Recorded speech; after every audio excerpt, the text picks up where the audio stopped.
Welcome back to the program. So it's great to be back. Great to be back in the studio and giving you some new real content here. So a couple of things. I had a great time. I went Friday during the day, and I went Saturday from the I guess about 11 or 12 till about 6 o'clock. And so I got quite a few interviews on Friday, and then I set up more interviews for Saturday the next day. And it was good. It was a lot of people. This place was absolutely packed. I mean, it's always packed, but it was really really packed, especially Saturday as well. So ran into some interesting folks. Scott Pressler, extremely tall. I mean, I'm 5'10", and he was towering over me, and I got a chance to talk with him just for a little bit, exchange information, and I told him about balancing the electorate, and I explained some election integrity things to him. So we'll see what happens. I may want to possibly get him on the show if I can. I got the information of his producer and things like that. So we'll see what happens if I can get him on the show. And then, honestly, the weirdest thing happened. I'm walking down this one area. I turn the corner, and who do I see in front of me is DJ. Do you remember DJ? He was brought to the Trump White House State of the Union address, and he had a lot of health issues, about 14, 15 years old. He's had like 14 surgeries and brain surgeries and everything else. He's like a really sweet kid, and that was the one that the Democrats refused to stand for when he was getting a standing ovation. The Democrats just sat there like idiots and wouldn't even acknowledge the poor kid. Well, I turn the corner, and he's right there in front of me. And so I see him, and I go, "Hey, DJ." And I said, "I just want to let you know that you are an absolute inspiration to millions of Americans." And he just kind of looks at me, and he goes, "Thanks." And then he says, "Can I rub your head?" And I was like, "Sure, yeah, I guess." I just kind of went with it. So he goes, "Okay." And he's very short. Probably stunted his growth because of all the surgeries and the cancers and all the things that he's had to deal with and endure in his life. And so I kind of bent down for him. I mean, I'm not a giant by any stretch, but I bent down for him, and he starts just rubbing my head. And it was weird because he kind of had this stoic look on his face. Like normally when someone would be rubbing your head, you would think that they would be laughing or goofing around. And he was just like, just rubbing and rubbing and rubbing. It was just the weirdest thing in the world. And so one of his people that was with him said, "Hold your book while you're doing it." So I had my book in my hand, and then someone said, "Stick your tongue out." And I was like, "All right." So I stuck my tongue out, and I have about a 7-second video of it, which is absolutely hysterical. But I'll put it in the thumbnail so you can see, the image at least of it. But and I'll probably see if I can probably put the clip as well. I don't know if I can. I'll try. But anyway, so it was very weird, very strange. And then my wife was in another location, and I was doing an interview, a live spot interview with another organization. And so she kind of walked away, and sure enough, she runs into him. And this time, he gives her a big giant hug, like a real big hug. And, my wife is 4'11", so she was even a little bit taller than him. Gives him a big hug. And then out of nowhere, he starts braiding her hair. Now, my wife has really long hair, like way past her shoulders, all the way long black hair. And he was just weaving, making like a weave into her hair. It was the weirdest thing. And then we were kind of like, the next day we were thinking of each other. And I said to her, I said, "Honey, could you imagine if I woke up and I said, man, I had this really weird dream. Remember that kid at the State of the Union address? Yeah, okay. Yeah, I had this weird dream that I met him somewhere, and all of a sudden he wanted to like rub my head." And she'd be like, "Really? Well, I had an even weirder dream. I met him, he gave me a big hug and started weaving my hair." I'm like, "What? That's so weird." Like it almost seemed dreamlike. It didn't seem real, that that was my experience with DJ. But just an amazing young kid. He is, and I told him, I said, "When you're rubbing my head, make a wish, and hopefully it's for good health," because that poor child has endured so much, We think we have trials and tribulations in our lives. I mean, this is a 14, 15-year-old kid who's been through multiple brain surgeries, cancers, everything else, and the resolve and the maturity is just off the charts. He truly is like a 30, 40-year-old trapped in a 15-year-old's body, maybe even older than that. He's so wise beyond his years. And so it was just amazing, truly. And of course, I saw Roger Stone. Roger Stone was there. I got a chance to meet him. Obviously, I've known Roger for years, so that wasn't a big deal. But he was cool. He was doing an interview right next to me, so I just went up and gave him a handshake and a hug because I've seen him throughout the years. And then I met Nick Shirley, who, if you don't know, he's the one that does a lot of those undercover videos where he goes into like Chicago and all these bad areas and things like that, and he risks his life and stuff. So got a chance to just talk to him just for a few minutes, nothing long. So we'll see if he'll follow me back on X. I have no idea. And then I've seen other people that I've seen, throughout the years. Brick Suit, I've known him for a long time. MAGA Hulk, good guy. I've interviewed him in the past, although I never got the footage from it, unfortunately. And then I actually got interviewed by this really cool kid. I mean, this kid is amazing. You're going to have to look him up. Hopefully I can get the footage at some point. I don't do Instagram, so that's where apparently all the videos are. But he's a little kid. His name is William Miller, and he's wearing a red Trump hat, but it doesn't say Make America Great Again. It says Make America Gospel Again. And he was interviewing people, and, they said, would you like to say a few words, or would you like to be interviewed? I said, of course, I'll interview with anyone. So this little 7-year-old, he's not 7, I think he's like 10 now. He started when he was 7.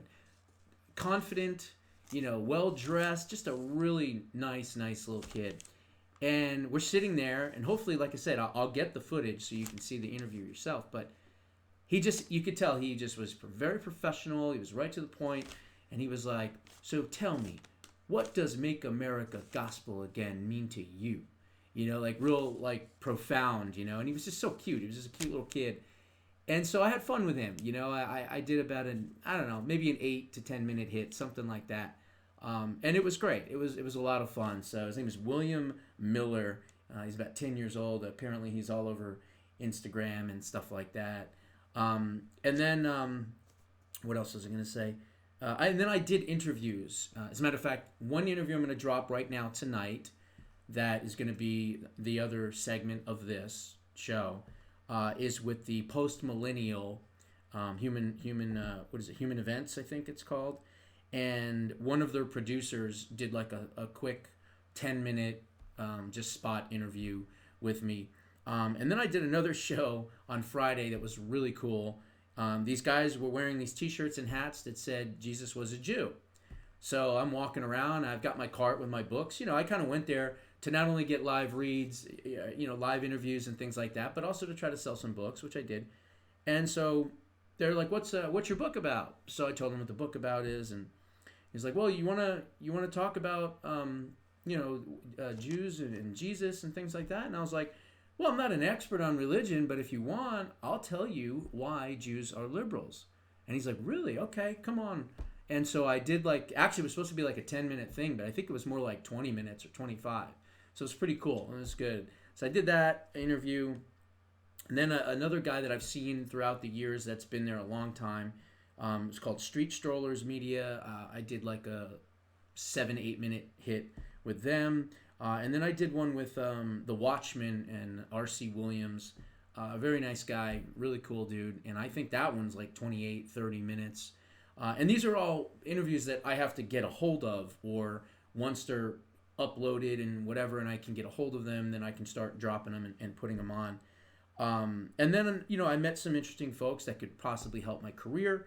I met the producer for Glenn Beck's show and The Blaze, and exchange information with him. And then I also almost got a live interview with the Epoch Times, but we couldn't get scheduling. They were booked and things like that. And so I actually got the name of a producer for them, and hopefully after the new year I'll be able to do maybe some work with Epoch Times, maybe do some interviews and things like that. I kind of presented myself as an expert in China, because the Epoch Times, a lot of the people there, other than Josh Joshua Phillips, who I've known for a while. Most of them are Chinese that are dissidents that are anti-CCP, basically. So kind of like another one of those new federal state of China's. Well, the Epoch Times is much bigger, obviously, and it's a news organization. And so they do video and they do podcasts and things like that. So we'll see what happens with that. And then one of the things that I think really could actually be something that I could start working with right away is a TV network called the Q TV Network, CUE TV Network. And I met the founder and the CEO of the company, and we had a nice conversation. I met with a couple other hosts, and they're kind of like competing with, I wouldn't say Netflix and Hulu or anything, because those are way, way bigger. But they're, the smaller, television networks like Sling, and I don't even know some of the names of them, just the ones that are kind of like no-name names, basically, right? But I asked him, I said, well, how many people do you have as subscribers to your television network? And he said, we're really close to 1 million right now. We're hoping by next year we'll be at least at 4 or 5 million. So I think they want my show to be on their network. So we'll see what happens with that. I'm going to talk to them a little bit further on that. But that was kind of some of the things that I did and talked to and things like that. But I want to spend a little bit of time on some other things here. This turning point was very different for obvious reasons. Charlie was not there, obviously. But it was different because a lot of the speakers were fighting and going against each other. And we've been seeing this, this fracture, if you will, in the conservative movement, where you have these people that are on the far, far, far, far right, where they're almost like Nazis, and they don't like Israel, they don't like Jews, and things like that. And so it started with Ben Shapiro basically doing his speech and calling out Bannon and Candace and Tucker and Megyn Kelly and all these people. And so that was his speech. And then the next speech followed, I think it was Tucker, who didn't really kind of go nasty or anything like that against these folks, or Ben Shapiro and everybody else that was doing this. But then Steve Bannon really went after Ben Shapiro. I think it was late Saturday when he was up on the stage, and he just went after him. He called him a cancer and everything else. So here's my thought on this. I don't care about this infighting, okay? What I care about is winning elections. That is all I care about, is winning elections. And the next thing I'm going to show you and talk to you about is going to be Erica's speech. Now, I'm not going to play the entire speech, and it's a great speech, and if you want to go watch it or if you have seen it, more power to you. But it's what she says at one point in the middle towards the end, because I have been very worried, and I've admitted this publicly. I am very, very worried that Turning Point and Turning Point Action in particular are not up to the par. They're not up to, the challenge of beating a rabid, wild, insane, communist, bloodthirsty left. Okay? I'm worried about that. Well, I'm going to point out some things in her speech that made me feel a little bit better. Now, you know me, I'm a straight shooter. I really want them to concentrate on getting out the vote. We saw what happened in New Jersey. We saw what happened in New York. We saw what happened in Virginia. These are blue states. I get it. Not a big deal. And obviously when they went and tried to do and compete in a red state, they got beat bad, right, in Tennessee. So I'm not that worried because, again, the economy's going to come back and things like that. But I was very, very relieved and happy to hear this right here. Especially as we move into 2026. And I want to share with you, off this paper, I'm not going to wing it this one because I want all of you guys to absorb the magnitude of these numbers. The number of student requests to get involved since 9/10, 140,000 plus get involved requests have been submitted since 9/10. 140,000. Total number of students involved, this is involved within Turning Point USA, 1 million plus students involved in Turning Point USA. 1 million strong and more. That's a great sign. That's a lot of future MAGA, conservative, America First leaders.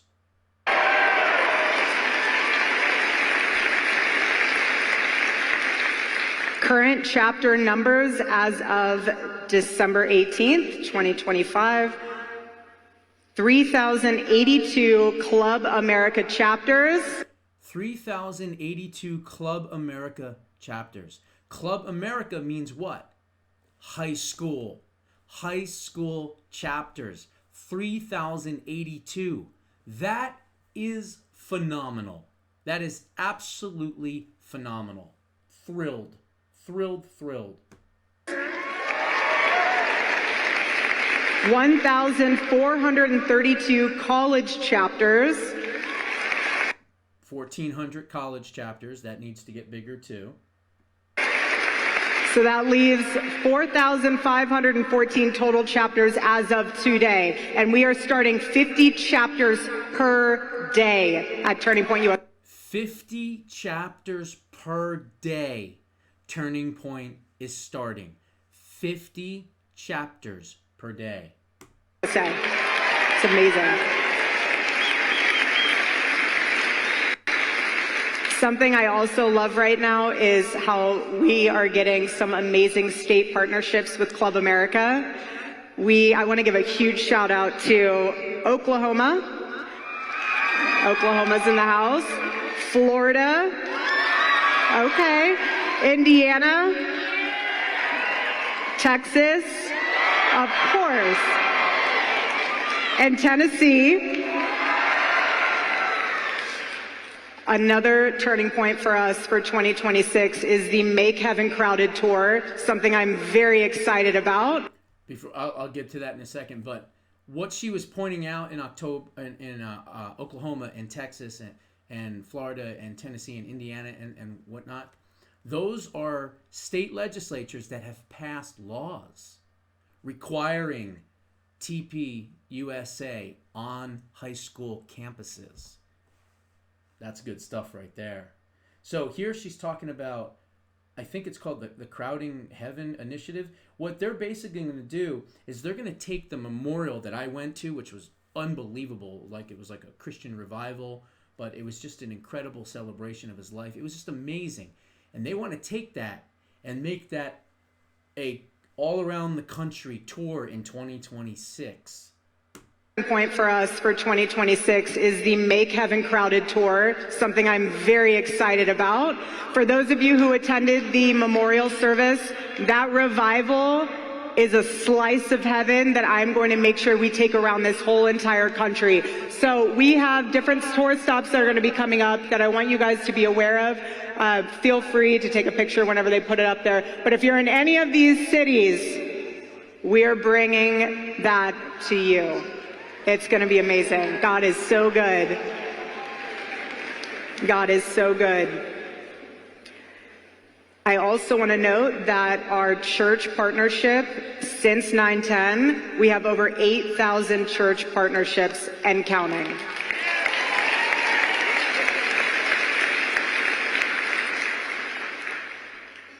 This one's very special to me. Charlie's love for debate will always be the DNA of Turning Point USA. We believe in debate because we believe in truth, and we believe in civil discourse because we believe that truth can withstand scrutiny. So that is why we will be launching the Pick Up the Mic initiative and getting back on campus for Prove Me Wrongs and campus tour events this spring and fall of 2026. Let's hope they do it inside, okay? And let's make sure that we're flying drones and everything else around, making sure we're checking things.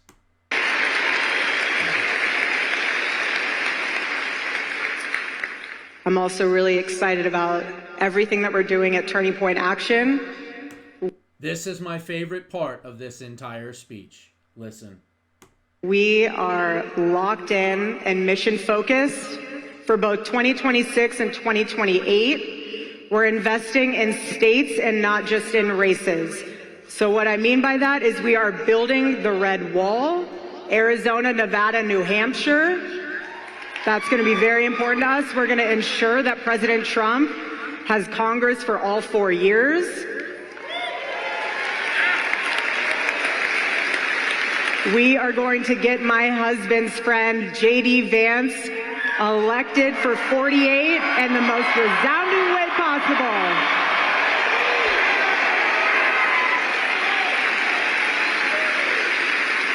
And for our hometown Arizona folks, are you guys in the house?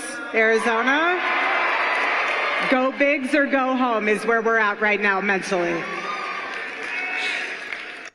Andy just announced on Steve Bannon's show at Turning Point. Obviously, he's kind of announced, but not officially announced. And she just said, go bigs or go home. So in other words, Turning Point Action is going to be putting tons of money, tons of resources, tons of manpower, get out the vote, everything to make sure that we can get Congressman Andy Biggs become the next governor of our great state here in Arizona. But my husband didn't build this movement so people could feel comfortable. He built this movement so people could feel brave and to be brave with action. So people could see on full display that when you stop talking to people, especially those that you disagree with, you are the one that actually becomes weaker. Let that sink in. So you may not agree with everyone on this stage this weekend, and that's okay. Welcome to America.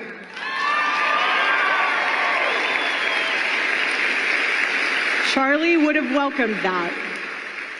He believed disagreement was something not to be canceled. It was something to confront with clarity, courage, and grace. And Charlie loved truth way more than conformity. So this weekend for me personally is laced with nostalgia and it's laced with hope. But deeper than that, it's about carrying forward what Charlie built and ultimately what he gave his life for. And I've said it before and I'll say it again. The mission didn't end with Charlie's life. It's being lived out through each and every one of you in your own way. Again, it doesn't matter your age, doesn't matter your race, doesn't matter your background. AmFest is not about echo chambers. It's very important to know that because it's about sharpening one another.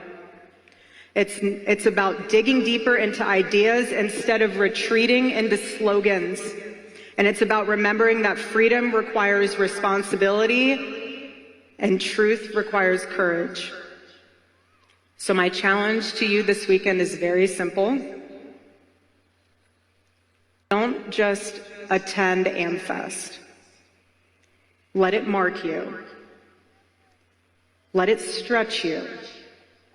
Let it challenge assumptions, strengthen convictions, and maybe even make you a little uncomfortable because that's where growth happens, in those moments.